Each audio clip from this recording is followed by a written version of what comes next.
Hello everyone, कैसे हो आप सभी। आई होप आप बहुत ही अच्छे होंगे। तो आज के इस लेक्चर में स्टार्ट करेंगे data warehousing and data mining का यूनिट सेकंड का वन शॉट लेक्चर। आज के इस लेक्चर में unit second data ware house process and technology का कंप्लीट वन शॉट यहाँ पे मैं फिनिश करूंगा। जितने भी टॉपिक्स आपको सिलेबस में दिख रहे हैं ना, मैंने सारे टॉपिक्स इस वन शॉट के अंदर कवर करा दिए हैं।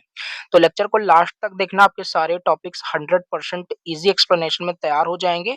और साथ ही साथ यहाँ पे मैं लेक्चर में सारे पीवाईक्यूज भी कंप्लीट करा देता हूँ। आपने यूनिट फर्स्ट में अच्छे से देख लिया होगा, ठीक है।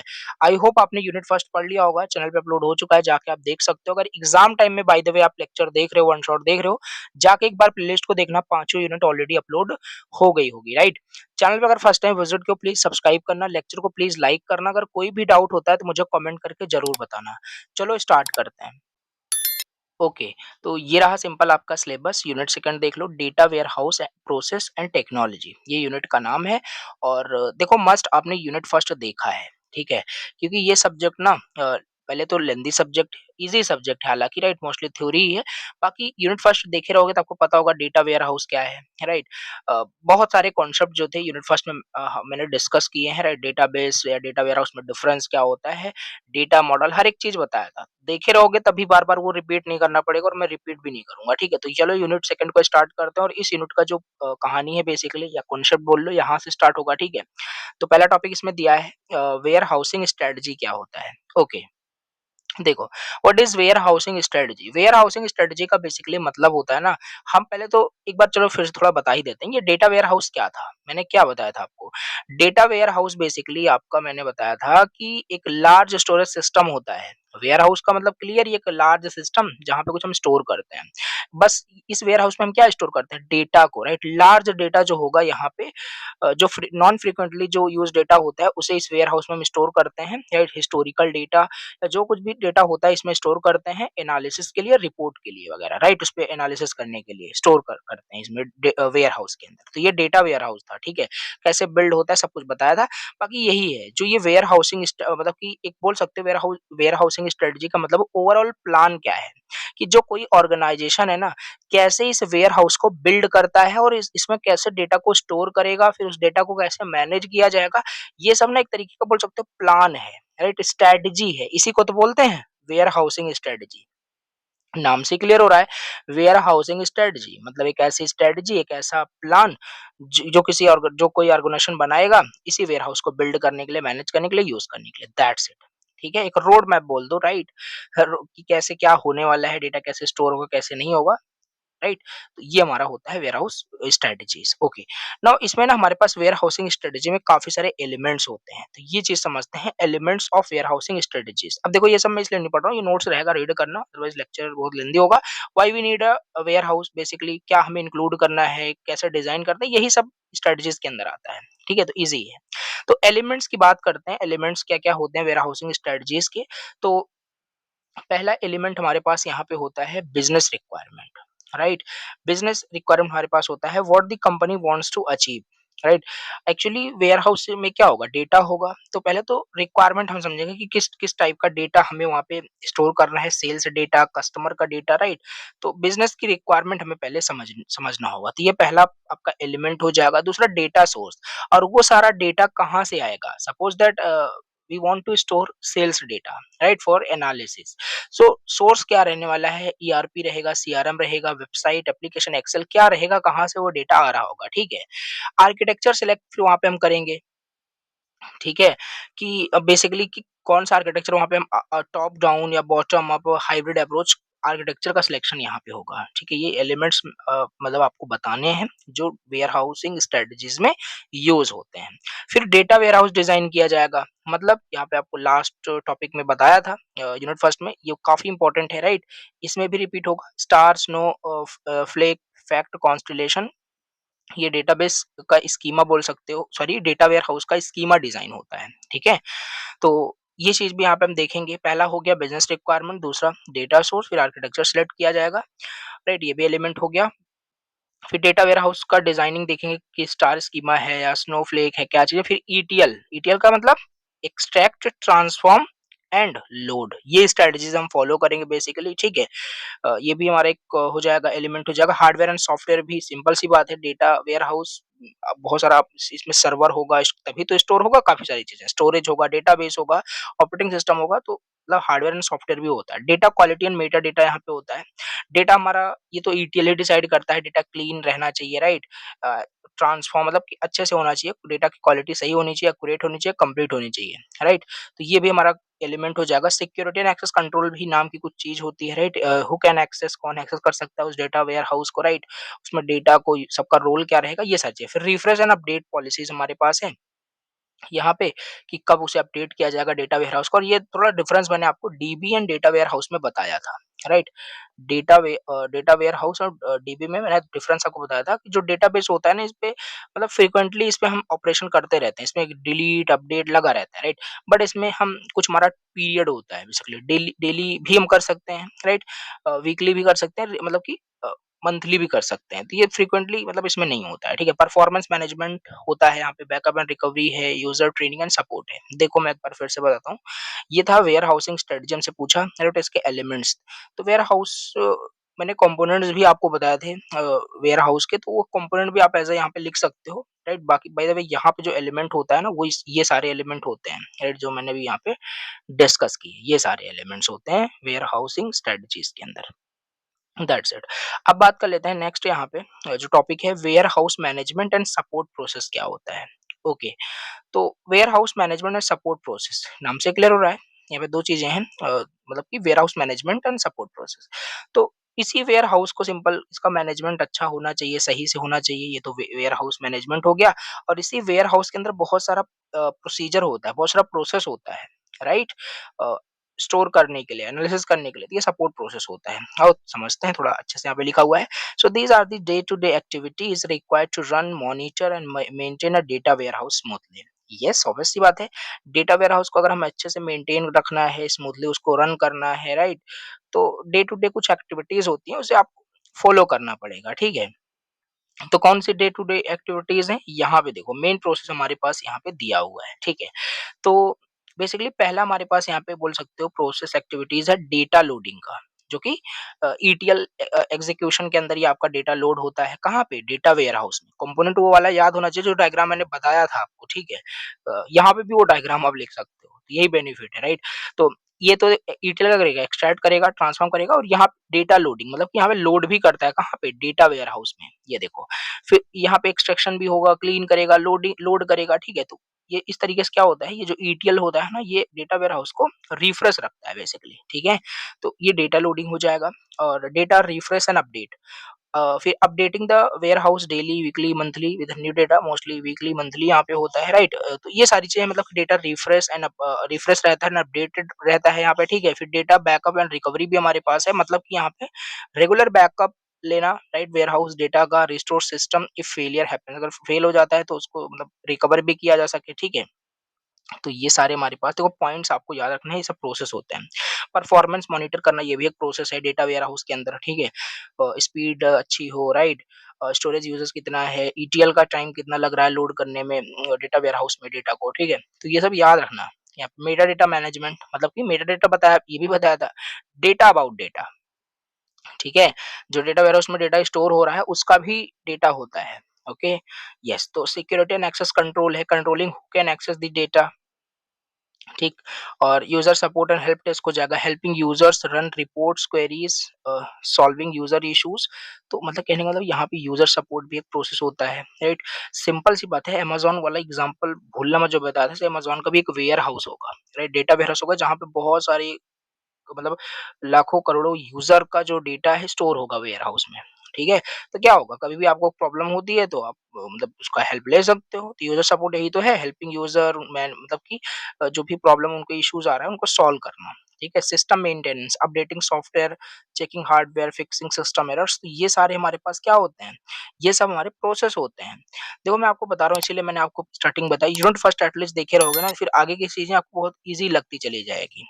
अगर पहली मतलब फर्स्ट टाइम यही पढ़ रहे हो, यूनिट सेकंड ही मतलब पहला यूनिट आपके लिए है, तो फिर इस तरह कंफ्यूजन हो जाएगा, राइट, क्योंकि काफी सारी चीजें यहाँ पे यूनिट फर्स्ट से मिल रही हैं, ठीक है। तो प्लीज देख लेना, स्टार्टिंग से अगर देख रहे हो, सो बहुत अच्छे से आपको समझ में आ रहा होगा, ठीक है? डन। ये अब यहाँ पे नेक्स्ट देखते हैं मोस्ट इम्पोर्टेंट यहाँ पे जो टॉपिक है, क्वेश्चन बोल लीजिए, warehouse planning and implementation, ठीक है? Warehouse planning and implementation क्या होता है? आओ देखते हैं। कहने का मतलब है यहाँ पे भी कुछ नया नहीं है। मैंने आपको देखो, अब वो क्या ही करें जब सारी चीज़ें मिल ही रही हैं, रिपीट हो रही है तो क्या ही करें? मैंने आपको यूनिट फर्स्ट में क्या बताया था? Concept of building a data warehouse. Try to understand कैसे हम डेटा वेयरहाउस को बिल्ड करते हैं, कुछ स्टेप्स वहाँ पे बताए थे।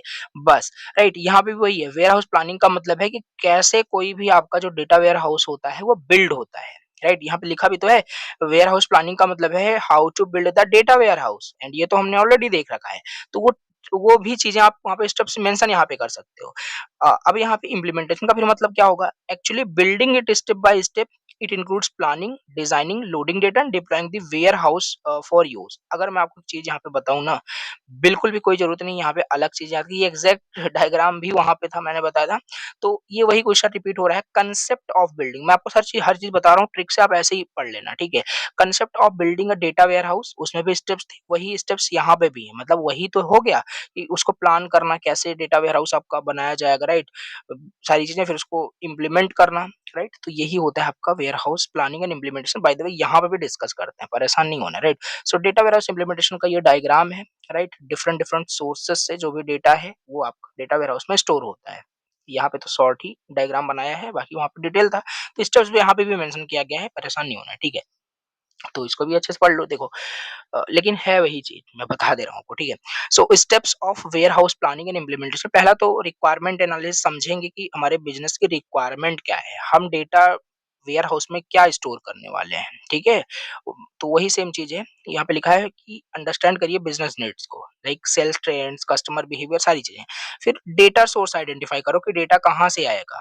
वो एलटीपी सिस्टम से आएगा या ईआरपी से, सीआरएम से, फ्लैट फाइल से, एपीआई से, वेबसाइट, एप्लीकेशन से, कहाँ से डेटा आपका आने वाला है, ठीक है? फिर हम चूज़ करेंगे आर्किटेक्चर को, top down, bottom up, hybrid, ठीक है? फिर हम डेटा वेयरहाउस को डिज़ाइन करेंगे, ठीक है? और डिज़ाइन करने में हम स्कीमा डिसाइड करते हैं, ओके? लाइक ये सारे हमारे हो सकते हैं। फिर हम डिज़ाइन करेंगे मेटा डेटा को, इससे क्या होता है बेसिकली एक ब्लूप्रिंट हमारा इस स्टेप में डिज़ाइन होता है। डिज़ाइन का मतलब तो यही तो कि ब्लूप्रिंट तैयार करना, ठीक है? फिर डिज़ाइन करेंगे ईटीएल प्रोसेस को, extract data from sources, extract करेगा, ट्रांसफॉर्म करेगा, लोड करेगा, कुछ नया नहीं है, राइट? फिर सेलेक्ट करिए हार्डवेयर एंड सॉफ्टवेयर, यहाँ पे जो भी हार्डवेयर, सॉफ्टवेयर उस डेटा वेयरहाउस को बिल्ड करने में यूज़ होने वाले हैं, उसे यहाँ पे सेलेक्ट करिए, ठीक है? ऑपरेटिंग सिस्टम वगैरह। तो ये हमारे स्टेप्स हो गए, आगे भी यहाँ पे है, लोड करो फिर डेटा को वेयरहाउस के अंदर। तो ये कौन करेगा? डेटा को कौन लोड करता है? ईटीएल करता है, राइट? तो ईटीएल ही तो करता है, एक्सट्रैक्ट करेगा, डेटा को अच्छे से क्लीन करेगा, ट्रांसफॉर्म करेगा, फिर लोड कर देगा, राइट? सो नाउ अब वेयर हाउस के इस स्टेप में क्या होगा ना, वेयर हाउस में अब एक्चुअल डेटा जो है वो स्टोर हो गया, ठीक है? अब फिर नेक्स्ट क्या होगा, लास्ट में टेस्टिंग होगा, right? Functional testing, performance testing, data quality testing, security testing. इससे क्या होता है कि टेस्ट करने पता चलेगा वेयर हाउस सही से काम कर रहा है, ठीक है? फिर डिप्लॉयमेंट हो जाएगा। तो अब जो वो वेयर हाउस होगा वो अवेलेबल होगा फॉर द यूजर्स, ओके? फिर यूजर ट्रेनिंग एंड मेंटेनेंस, फिर मतलब कि वहाँ पे यूजर्स को ट्रेन करना, राइट? बेसिकली मेंटेनेंस के लिए एक शेड्यूल बनाना, राइट? बैकअप्स, अपडेट्स के लिए, जैसे कि वेयर हाउस अच्छे से चल रहा हो, स्मूथली रन कर रहा हो, ठीक है? तो ये सारे हमारे पास स्टेप्स होते हैं। कुछ नहीं है, यहाँ पे देखो ये वही डायग्राम यहाँ पे भी है, तो ये सारे स्टेप्स आपको यहाँ पे याद रखने हैं, ठीक है? तो ये हमारा data warehouse planning and implementation होता है, ठीक? अब यहाँ पे देखते हैं नेक्स्ट टॉपिक जो कि है hardware used in data warehousing. Basically ये देखो पीवाईक्यूज है आपका, आया था, राइट? लास्ट पेपर में। तो हार्डवेयर जो क्या यूज होता है डेटा वेयर हाउसिंग में, और इसी के साथ साथ ऑपरेटिंग सिस्टम जो डेटा वेयर हाउसिंग में यूज होता है, ये दोनों चीजें यहाँ पे थी। ये तो हार्डवेयर हो गया, आगे भी होगा यहाँ पे ऑपरेटिंग सिस्टम, यहाँ पे देखो है, ठीक है? तो ये दोनों चलो यहाँ पे डिस्कस करते हैं। कहने का मतलब यहाँ पे है ना कि ये जो डेटा वेयर हाउस होता है, राइट, इसमें क्या क्या हार्डवेयर यूज होते हैं, ठीक है? तो आओ इसे समझ लेते हैं। तो डेटा वेयरहाउस कहने का मतलब इसको पावरफुल हार्डवेयर चाहिए। अगर पावरफुल हार्डवेयर इसमें नहीं होगा, राइट, सूटेबल अच्छा हार्डवेयर नहीं होगा, तो एक लार्ज स्टोरेज सिस्टम ये होता है जिसमें सही से डेटा फिर हमारा स्टोर नहीं हो पाएगा। So it must required a powerful hardware because it stores a huge amount of data and perform heavy analysis, right? तो चलो अब यहाँ पे हार्डवेयर है हमारे पास, पहला प्रोसेसर। राइट? हमारे पास एक बोल सकते हो बताया था ये यूनिट फर्स्ट में ही था मल्टी मतलब प्रोसेसर हम यहाँ पे यूज़ करते हैं आर्किटेक्चर को, राइट? एक प्रोसेसर से काम नहीं चलता, ठीक है? मल्टी कोर प्रोसेसर जिससे कि मतलब कि एक साथ जो है मल्टीपल टास्क वहाँ पे परफॉर्म हो, ठीक है? तो ये हो जाएगा प्रोसेसर आपका हार्डवेयर यूज़ होता है। प्रोसेसर के बारे में यहाँ पे आपको लिखना होगा, राइट? तो प्रोसेसर ही प्रोसेस को एग्ज़ीक्यूट करता है। इसमें मेमोरी भी हमारे पास यूज़ होती है। लार्ज रैम यहाँ पे मतलब ज़रूरत होती है इसमें, ठीक है? 32 जीबी 64, 128 जीबी प्लस तो बहुत ज़्यादा यहाँ पे रैम की रिक्वायरमेंट होती है। क्योंकि एक्चुअल जो प्रोसेस होता है वो रैम में ही एग्जीक्यूट होता है ना। सो इसके बाद हमारे पास है स्टोरेज डिवाइस। यहाँ पे जो मतलब परमानेंट जो मेमोरी होगा लाइक हार्ड डिस्क हो सकता है, एसएसडी हो सकता है, राइट? तो ये सारे हमारे स्टोरेज डिवाइस भी होते हैं। तो ये सब हार्डवेयर ही तो है, हार्डवेयर बस आपको लिखना है यहाँ पे। नेटवर्क हार्डवेयर भी हमारे पास होता है जैसे कि प्रोसेस एग्जीक्यूट होगा, सो इंटरनेट यहाँ पे यूज़ होगा, राइट? तो हाई स्पीड नेटवर्क होना चाहिए, ओके? सो तो ये चीज़ें हैं। बैकअप डिवाइस हमारे पास है, टेप ड्राइव, क्लाउड बैकअप और एक्सटर्नल स्टोरेज यहाँ पे हम यूज़ करते हैं। तो ये सारे हमारे क्या है हार्डवेयर हैं, राइट? और parallel and cluster machine use होता है, मल्टीपल मशीन कनेक्टेड टुगेदर, तो ये होता है क्लस्टर मशीन। ठीक है, अभी आगे आने वाला है क्लस्टर सिस्टम करके वहाँ से बताता हूँ अच्छे से, ठीक है? तो ये देखो कुल मिला के हमारे पास ये हार्डवेयर होता है जो डेटा वेयर हाउस में यूज़ होता है, दैट्स इट। नाउ समझते हैं ऑपरेटिंग सिस्टम भी हमारा यूज़ होता है डेटा वेयर हाउस में, ये भी पूछा गया है, तो इसे भी आओ देखते हैं। तो ऑपरेटिंग सिस्टम क्या हो सकता है? लिनक्स, यूनिक्स, विंडोज़ सर्वर तो ये सारे ऑपरेटिंग सिस्टम हमारे पास होते हैं। तो डेटा वेयर हाउस को ना एक stable, secure, high performance operating system की ज़रूरत होती है। जिसमें हमारा पहला होता है लिनक्स, बहुत मोस्ट वाइडली आपका ये ऑपरेटिंग सिस्टम जो यूज़ होता है, फास्ट होता है, सिक्योर होता है और स्टेबल होता है। अगर कोई बड़ा कोई एंटरप्राइज़ अगर डेटा वेयर हाउस है ना, तो वो 99% चांसेस है कि वो लिनक्स यूज़ कर रहा होगा, ठीक है? यूनिक्स भी होता है, हाई मतलब ये भी हाइली रिलायबल होता है और ये भी बड़ी कंपनीज़ में यूज़ होता है, राइट? लार्ज सर्वर के लिए अच्छा होता है, ठीक? विंडोज़ सर्वर, ये ईज़ी टू यूज़ होता है, support Microsoft SQL server, right? Suitable for medium to large warehouse के लिए। सब जो भी कंपनीज़ होती है अपने-अपने रिक्वायरमेंट के अकॉर्डिंग ऑपरेटिंग सिस्टम डिसाइड करती हैं फॉर बिल्डिंग डेटा वेयरहाउसिंग, ठीक है? तो ये सारे हमारे पास हो गए hardware and operating system used in data warehousing. Now यहाँ पे बात करते हैं ये क्यों मतलब ज़रूरी होती है, राइट?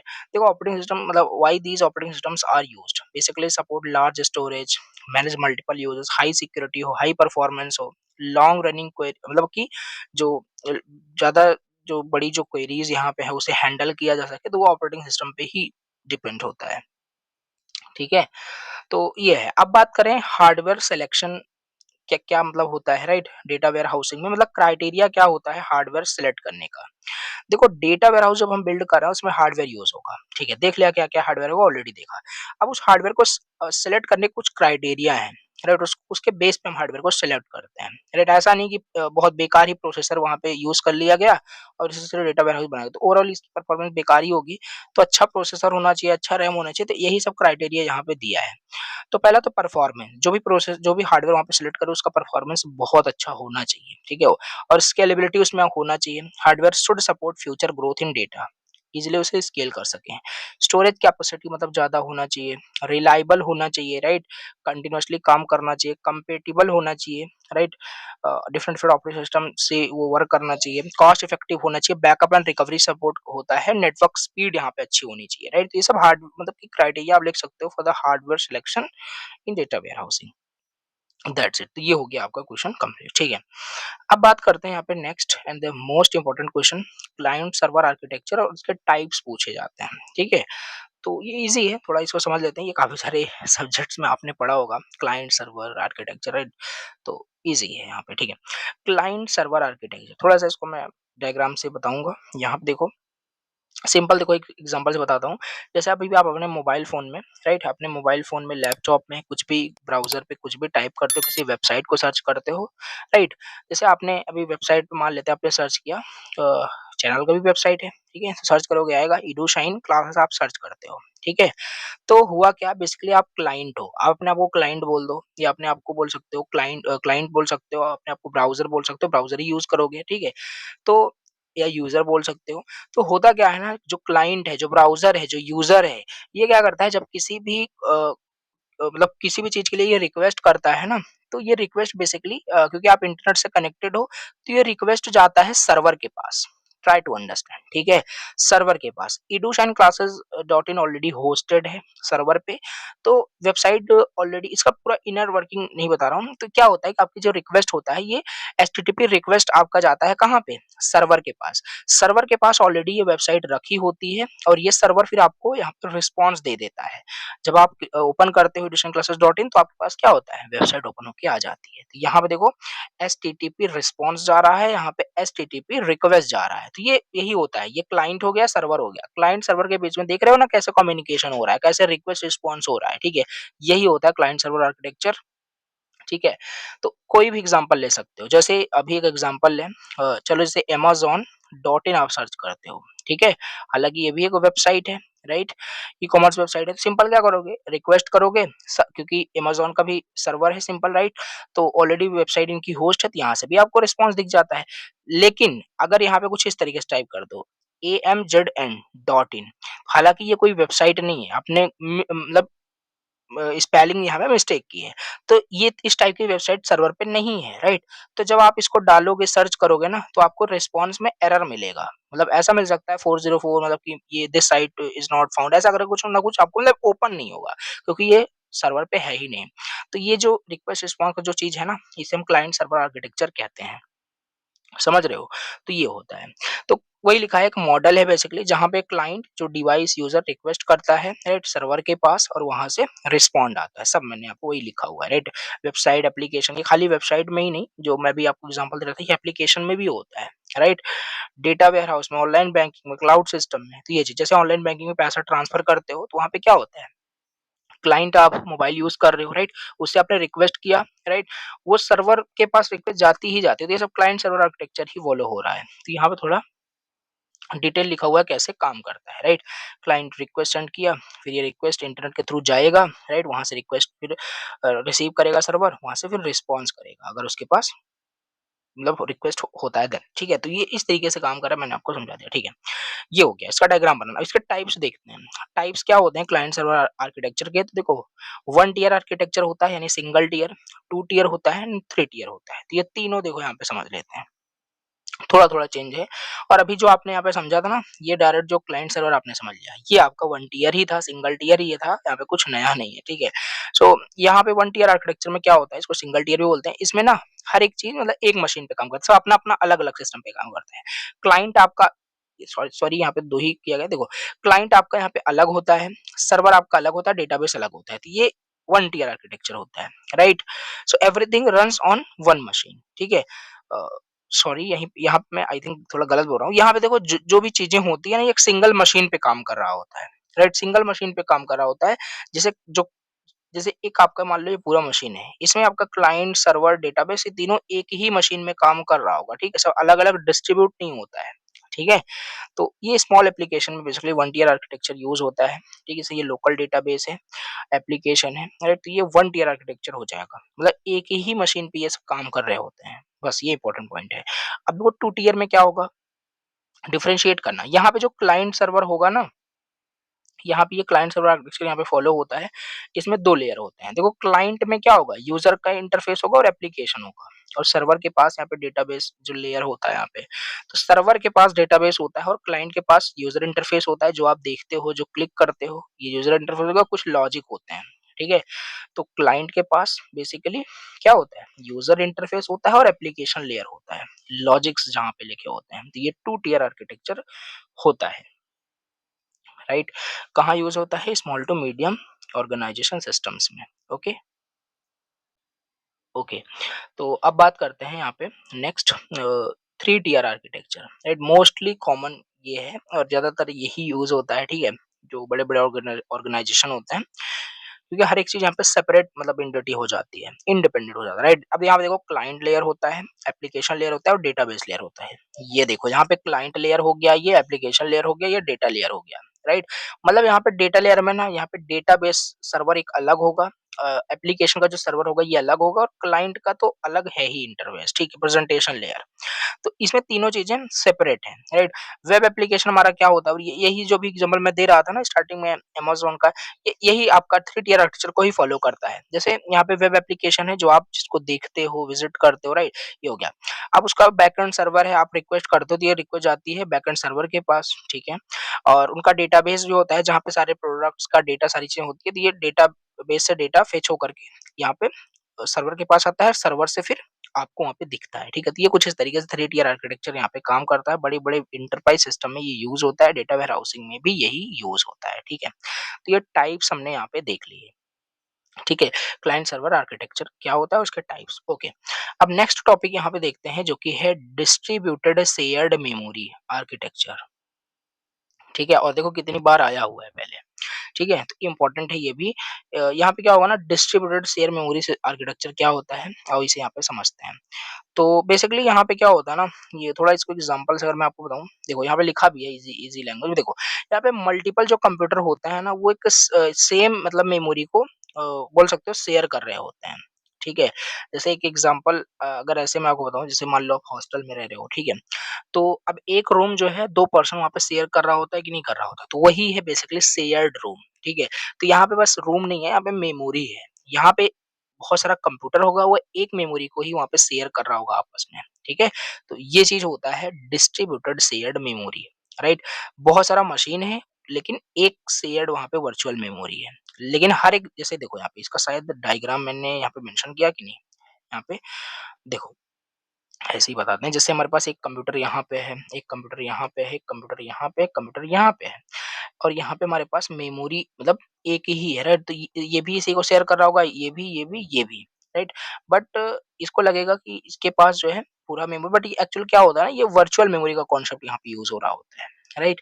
बट यहाँ पे एक ही मेमोरी यहाँ पे शेयर हो रहा होता है, समझ के रखना। वही मैं यहाँ पे बता रहा था कि हर मशीन को लगेगा कि इसके पास मतलब कि पूरा मतलब मतलब जितने भी वहाँ पे प्रोसेसर होंगे, जितने भी वहाँ पे कंप्यूटर्स होंगे, सबको लगेगा कि वो बेसिकली सेम रैम का यूज़ कर रहे हैं, बट इन रियलिटी मेमोरी वहाँ पे स्प्रेड होता है अक्रॉस डिफरेंट सिस्टम। क्यों शेयर्ड होता है बेसिकली? देखो, because every process can read write data in the same shared virtual memory no matter which machine the data actually lives on, okay. So याद रखना, डिस्ट्रीब्यूटेड शेयर्ड मेमोरी में multiple computer share करते हैं common memory space को if they are using one big memory, even though the memory is physically distributed. ज्यादा confuse नहीं होना, ये रहा डायग्राम इसका, ठीक है। प्रोसेस वन यहाँ पे है, प्रोसेस टू, प्रोसेस मतलब बहुत सारे प्रोसेस हैं। यहाँ पे क्या हो रहा है, ये पूरा आपका क्या है, पूरा आपका मेमोरी है। तो हर एक प्रोसेस देखो अ, यहाँ पे क्या कर रहा है, शेयर्ड मेमोरी को यहाँ पे मतलब कि कॉमन जो मेमोरी है, राइट, उसे शेयर कर रहा है, ठीक है। अब ये इन्वोकेशन और रिस्पॉन्स क्या है, इसको यहाँ से समझते हैं, ठीक है। तो मल्टीपल प्रोसेस यहाँ पे थे, ठीक। जैसे प्रोसेस 1 टू एन तक, ठीक है। तो ये सब मतलब प्रोसेस हैं जो डिफरेंट डिफरेंट मशीन पे रन कर रहे हैं, और मेमोरी मैनेजर हमारे पास होते हैं। हर यहाँ पे नोड के पास, हर कंप्यूटर के पास उसका अपना मेमोरी मैनेजर यहाँ पे है, देख सकते हो, ठीक है। अब ये मेमोरी मैनेजर क्या करता है, रिक्वेस्ट को सेंड करता है, राइट, हैंडल करता है रिस्पॉन्स को, कंसिस्टेंसी मेंटेन करता है, tracks which part of memory is where, ठीक है। और तीसरा हमारे पास वर्चुअल मेमोरी यहाँ पे फिर शेयर्ड होता है। This is the global memory all processes use. और बट बेसिकली अगर किसी भी प्रोसेस को डेटा की रिक्वायरमेंट होती है, तो ये इन्वोकेशन यहाँ पे सेंड करता है, जो कि यहाँ पे आप देख रहे हो, ये इन राइट, इन्वोकेशन यहाँ पे सेंड करता है इसको, यानी कि रिक्वायरमेंट है मेमोरी की डेटा को स्टोर करने के लिए, ठीक। तो फिर मेमोरी मैनेजर क्या करेगा, डेटा को फाइंड करेगा और रिस्पॉन्स देगा उसको, ठीक है। तो ये कैसे काम करता है लिखा हुआ है यहाँ पे, समझ में आया होगा। अब यहाँ पे इसका टाइप्स भी देखते हैं। टाइप्स क्या कितने होते हैं, बेसिकली डिस्ट्रीब्यूटेड शेयर्ड मेमोरी के टाइप्स, ठीक है। टाइप्स नहीं पूछे जाते, बट फिर भी यहाँ पे मैंने मेंशन किया है। पहला होता है on chip memory, distributed shared memory, on chip, on chip memory DSM. यहाँ डेटा स्टोर्ड होता है सीपीयू चिप के अंदर, right. On chip memory DSM, जो यहाँ पे डेटा होगा वो कहाँ स्टोर होगा, मतलब कि चिप के अंदर स्टोर होगा। Memory is directly connected to CPU address line. बहुत फास्ट होता है, बट एक्सपेंसिव होता है और कॉम्प्लेक्स टू डिजाइन होता है। Used in high performance processor. Bus based multiprocessor हमारे पास होता है। All CPUs are connected using a bus, ठीक है। और uses algorithm to avoid two CPUs accessing the same memory at the same time. तो ये बस बेस्ड मल्टी प्रोसेसर होता है। यहाँ पे क्या होता है कि सारे सीपीयूज कनेक्टेड होते हैं बस का यूज करके, ठीक है। रिंग बेस्ड मल्टी प्रोसेसर होता है, no central memory, all nodes are connected using a ring structure, ठीक। A token passes around the ring controlling access. तो ये सारे देखो टाइप्स आपको यहाँ पे याद रखने, इतने टाइप्स आपके होते हैं, ठीक है। अब एडवांटेज एंड डिसएडवांटेज देख लेते हैं। एडवांटेजेस क्या है, सिंपल टू प्रोग्राम है, पोर्टेबल है, पहले दूसरी चीज, राइट। और locality of data, data is fetched in a blocks of for efficiency, on demand data movement होता है, राइट। खाली रिक्वायर्ड डेटा ही मूव होगा यहाँ पे, large memory space, better performance, ये सारे हमारे एडवांटेज लिख सकते हो। डिसएडवांटेज में स्लो एक्सेस होता है, consistency problem, insufficient message passing, data redundancy है, लोअर परफॉर्मेंस समटाइम्स है, ठीक है। तो ये सब पॉइंट है आपको याद रखने हैं, ओके। अब यहाँ पे बात करते हैं नेक्स्ट टॉपिक, जो कि है क्लस्टर सिस्टम। क्लस्टर सिस्टम क्या है, देखो डायग्राम से क्लियर हो गया होगा, राइट। क्लस्टर का बेसिकली मतलब यहाँ पे आपको पता ही होगा, मतलब कि कोई भी चीज जो सेम चीजें अगर शेयर कर रही है तो उसका क्लस्टर बन जाता है, ठीक है। जैसे यहाँ पे देखो कंप्यूटर है, कंप्यूटर है, कंप्यूटर है, ठीक है। ये एक सेम स्टोरेज को क्या कर रहा है, शेयर कर रहा है, राइट। तो ये होता है cluster system. Multiple computers connect हैं एक साथ, right, to work as a one single powerful system. बहुत सारे कंप्यूटर्स यहाँ पे हैं, अ, और ये आपस में काम मतलब they are connected together to work as a one single powerful system, ठीक है। तो ये होता है many computers plus shared storage है, तो इससे क्या होता है कि स्ट्रॉन्ग सिस्टम यहाँ पे बन रहा होता है। क्यों यूज करते हैं हम ये क्लस्टर सिस्टम, क्यों यूज करते हैं, क्योंकि हमें हाई परफॉर्मेंस चाहिए होगा, हाई अवेलेबिलिटी चाहिए, स्केलेबिलिटी हमें चाहिए, राइट। तो ये चीज है, और ये शेयर्ड स्टोरेज मतलब एक ही स्टोरेज को देखो ये शेयर कर रहे होते हैं, तो ये क्लस्टर सिस्टम होता है हमारे पास, ठीक है। समझ में आ गया होगा। अब नेक्स्ट टॉपिक यहाँ पे देखते हैं warehousing software tools, okay. तो अब चलो यहाँ पे समझते हैं वेयर हाउसिंग सॉफ्टवेयर टूल्स क्या होता है। देखो कहने का मतलब जो वेयर हाउस हमारे पास होता है ना, उसमें उसमें डेटा को मैनेज करने के लिए, स्टोर करने के लिए, बहुत सारी चीजें करने के लिए, एनालिसिस करने के लिए बहुत सारे हमारे पास सॉफ्टवेयर होते हैं, सॉफ्टवेयर टूल्स होते हैं। तो वही हमें समझना है। कुछ यहाँ पे देखो कुछ popular data ware house tools यहाँ पे दिए हैं, जैसे अमेजोन का रेडशिफ्ट होता है, अमेजोन का डायनामो डीबी होता है, माइक्रोसॉफ्ट एज्योर होता है। तो ये सब देखो मतलब याद रख लेने थोड़ा सा ना कि क्या क्या टूल्स हैं, राइट। चलो यहाँ पे समझ लेते हैं। तो ये जो टूल्स होते हैं ना, ये हेल्प करते हैं बेसिकली कंपनीज को कि मतलब क्यों अच्छे से बिल्ड कर सके डेटा वेयर हाउस को, ठीक है। और डेटा वेयर हाउस को अच्छे से यूज कर सकें, राइट। तो आओ ये सारा ना मतलब बेसिकली ये टूल्स कहीं ना कहीं डेटा स्टोरेज के लिए, ईटीएल के लिए, राइट, जो हमें भी हम समझ रहे थे एक्सट्रैक्ट करेगा, ट्रांसफर करेगा, लोड करेगा, कुछ टूल होता होगा, ठीक है। कोई रिप्रोसेसिंग, रिपोर्ट, क्लाउड डेटा, ये सारे मतलब करने के लिए ऑपरेशंस कुछ ना कुछ टूल्स होते हैं, ठीक है। तो देखो पहला अमेज़न रेडशिफ्ट है, ये क्लाउड बेस्ड, बस समझ के रखना ये क्या है, कैसे क्या करता है, बस क्लाउड बेस्ड डेटा होता है, राइट। क्लाउड बेस्ड आपका ये डेटा वेयर हाउस होता है जो कि एडब्ल्यूएस के जरिए बनाया गया है। ये फास्ट स्केल पर वाइडली यूज्ड होता है। स्नोफ्लेक हमारे पास है, ये modern cloud data ware house होता है, बहुत फास्ट ये भी होता है। गूगल बिग क्वेरी, बस टूल्स के बारे में लिखना है। गूगल गूगल का सर्वर लेस वेयर हाउस होता है, बहुत फास्ट होता है, राइट। माइक्रोसॉफ्ट एज्योर सिनैप्स होता है, ये basically Azure warehousing and analytics platform है। अमेज़न का एस3, राइट, मतलब कि डेटा को स्टोर करने के लिए बेसिकली, राइट। तो यूज़ किया जाता है एस3 का, राइट। इसके बाद अमेज़न का डायनामो डीबी है, NoSQL data store used with data warehouse systems. और टेराडाटा हमारे पास यहाँ पे होता है, right. Traditional enterprise data warehouse हो गया, लार्ज कंपनीज में यूज़ होता है। Oracle autonomous data warehouse, self managing warehouse by Oracle, auto tuning, auto backup यहाँ पे होता है। आईबीएम का डीबी2 वेयरहाउस होता है, high performance warehouse for enterprise, right. Postgre SQL यहाँ पे होता है। मारिया डीबी, अमेज़न का आरडीएस मैनेज डेटाबेस सर्विस होता है, support ware housing workload. Mark Logic हमारे पास होता है, ये इंटरप्राइज नो एसक्यूएल डेटाबेस होता है। माइक्रो फोकस वर्टिका होता है हमारे पास, राइट। यहाँ पे columnar storage warehousing system हो गया, राइट। क्लाउडेरा हमारे पास होता है, use for big data warehousing. Hadoop ecosystem यहाँ पे यूज होता है, यानी कि एचडीएफएस यार्न की बात की जा रही है यहाँ पे, राइट। मैप रिड्यूस, तो मतलब ये सारी चीजें देखो ना हमारे पास पॉपुलर मतलब कोई सॉफ्टवेयर टूल्स होते हैं डेटा वेयर हाउस में जो यूज होते हैं, ठीक है। 15 नहीं लिख पाओ तो 4-5 तो लिख ही देना, ठीक है। तो ये चीज है। अब बात कर लेते हैं ये टूल्स हम क्यों यूज करते हैं, क्योंकि हमें बहुत सारा डेटा हैंडल करना होगा, तो टूल्स तो लगेगा ही ना वहाँ पे, राइट। फास्ट क्वेरी के लिए, एनालिसिस करने के लिए, रिपोर्टिंग के लिए, स्केलिंग के लिए, सिक्योरिटी बैकअप के लिए, तो ये सारे देखो टूल्स तो यूज होते ही होते हैं, राइट। अब ये हो गया आपका टूल्स। अब यहाँ पे ना देखो एक इम्पोर्टेंट क्वेश्चन यहाँ पे आ गया है, जो आपके यहाँ पे बेसिकली सिलेबस का ये लास्ट टॉपिक है, warehouse schema design technique. और इस टॉपिक को मैंने यूनिट फर्स्ट में ही बताया था, बहुत इंपॉर्टेंट था ये। Warehouse schema design technique कितने थे वहां पे यूनिट फर्स्ट में, देखो वही लिखा है, already covered in unit first. Star, sorry यहाँ पे दो लिख दिया हूँ, स्टार था, स्नोफ्लेक्स था, फैक्ट, कॉन्स्टिलेशन था, तीनों विथ डायग्राम एक्सप्लेन किया था, सब एक्सप्लेन कर देना है। यहाँ पे भी वही सेम टॉपिक रिपीट हो गया है, ठीक है।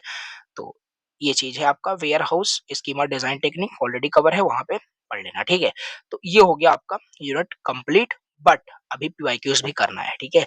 तो पीवाईक्यूज यहाँ पे चलो दो कर लेते हैं, जो कुछ भी आया हुआ है, ठीक है। बाकी सब यहाँ पे मैं करा रहा हूँ। देखो यहाँ पे क्वेश्चन पूछ रहा है कि what is data ware house. Data ware house क्या है और इसके टाइप्स बताइए, कितने टाइप्स के डेटा वेयर हाउस होते हैं, ठीक है।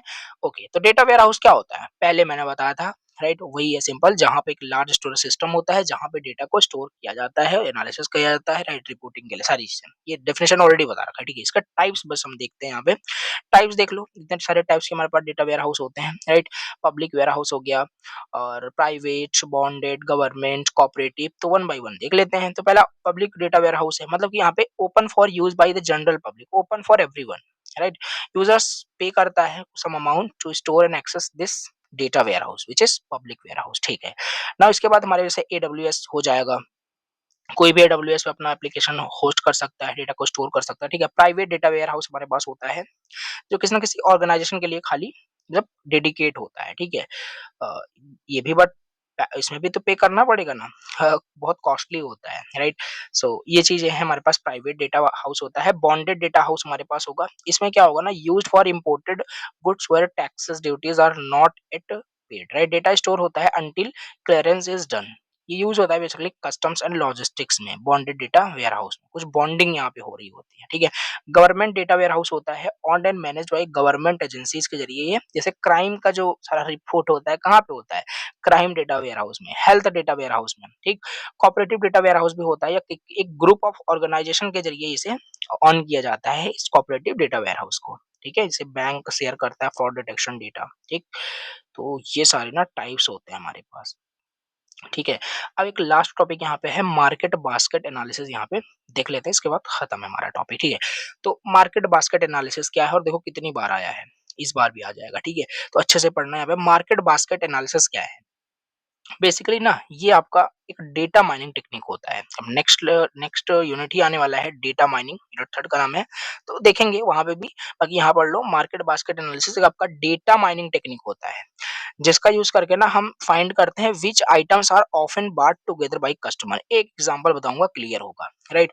मान लो एक दुकान है, ठीक है, मान लो एक दुकान है, वहां पे बहुत सारे मतलब सामान वहां पे अवेलेबल होते हैं, ठीक है। अब मान लो एक पर्सन आता है यहाँ पे इस शॉप में, राइट। एक बार आया, यहाँ पे क्या क्या खरीद रहा है, यहाँ पे मान लेते हैं इसने ब्रेड खरीदा, राइट। फिर दूसरी बार ये फिर गया, वहां पे क्या कर रहा है, नहीं यहाँ पे क्या किया, सिंपल इसने एक यहाँ पे ब्रेड खरीद लिया, राइट। फिर साइड में इन्होंने क्या किया, एक बटर खरीद लिया, फिर इसी मतलब पैकेट में रख लिया, ठीक है। तो ये मतलब कि एक दिन का इनका प्रोसेस हो गया। एक दिन आए, राइट, ये शॉप में बेसिकली ब्रेड खरीदा इन्होंने और बटर खरीदा इन्होंने, थैले में लेकर के चले गए, राइट। अब दोबारा फिर से आते हैं, फिर से ये क्या करते हैं, ब्रेड खरीदते हैं और फिर से बटर खरीदते हैं।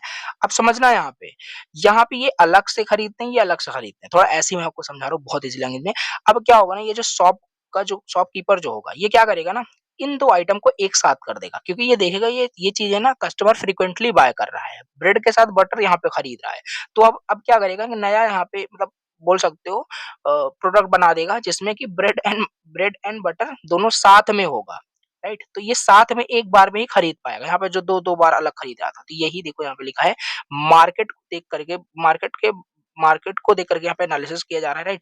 कुछ ऐसे रिलेट करो, डेटा माइनिंग टेक्निक है जिसका यूज करके कौन सा आइटम बार बार बाय किया जा रहा है मतलब कस्टमर के जरिए, उसको यहाँ पे क्या करना, मतलब कि बोल सकते हो बास्केट में ऐसे कर देना, ठीक है। तो if a customer buy items A, what is the chance they will also buy the item B, right. जैसे आप देखो, सपोज मेनी कस्टमर बाय कर रहे हैं bread, butter, shoes, socks, right, chips, cold drink, तो इसे एक ही मतलब बोल सकते हो बास्केट में ऐसा कुछ रख दिया जाता है, ठीक है। तो दिस मीन्स ये जो पेयर है ना, फ्रिक्वेंटली बाय किए जा रहे हैं, तो इसे ना जो शॉपकीपर होगा उसे एक साथ रख देगा, ठीक है। कॉम्बो ऑफर लॉन्च कर देगा, जिससे सेल बढ़ेगी, ठीक है। तो ये मार्केट बास्केट एनालिसिस हमारे पास होता है, समझ में आ गया होगा। और क्यों इसे हम बास्केट कहते हैं? Because it studies items inside a customer shoppings basket. Basket का बेसिकली मतलब यहाँ पे होता है कार्ट वगैरह, कि कस्टमर का जो भी कार्ट है उसमें क्या क्या आइटम्स हैं, राइट। तो ये चीज है, कलेक्ट करो ट्रांजेक्शनल डेटा, क्या खरीद रहा है कस्टमर, राइट। फिर उसी के बेस पे आप क्या करो, अ, ये बास्केट बना दो, राइट, जिसमें सारे आइटम्स पेयर्स के आइटम्स वहाँ पे पेयर्ड आइटम वहाँ पे रहें, ठीक है। तो ये होगा, फिर हम वहाँ पे एसोसिएशन रूल लगा सकते हैं। कस्टमर अगर बाय कर रहा है मिल्क को, सो दे आल्सो बाय कर सकता है 80%, कुछ चांस हो सकता है। तो इस तरीके से हमारा ये होता है मार्केट बास्केट एनालिसिस, ठीक है। तो इस तरीके से आपका हो गया यूनिट सेकंड का complete, one shot finish. Now एक बार मैं सिलेबस आपको दिखा देता हूँ। देखो 100% यहाँ पे मैंने सिलेबस कवर कराया है, बट दिखाऊंगा आपको, ठीक है। Data ware house process and technology, right, ये देखो सारे टॉपिक्स मैंने कवर करा दिए हैं, जो कुछ भी आपके सिलेबस में दिया है, और लास्ट में कुछ पीवाईक्यूज भी हमने किए हैं। तो 100% सिलेबस कंप्लीट हो गया। तो thank you so much for watching this lecture. अगर कोई भी डाउट हो तो कमेंट करके मुझे जरूर बताना, और एग्जाम टाइम में देख रहे हो तो जाके प्लेलिस्ट को देख लेना, आगे की यूनिट ऑलरेडी अपलोड हो चुकी होगी। तो thank you so much. Channel अगर फर्स्ट टाइम विजिट किया, प्लीज सब्सक्राइब करना, प्लीज लाइक कर देना। चलो मिलते हैं नेक्स्ट लेक्चर में। Thank you so much.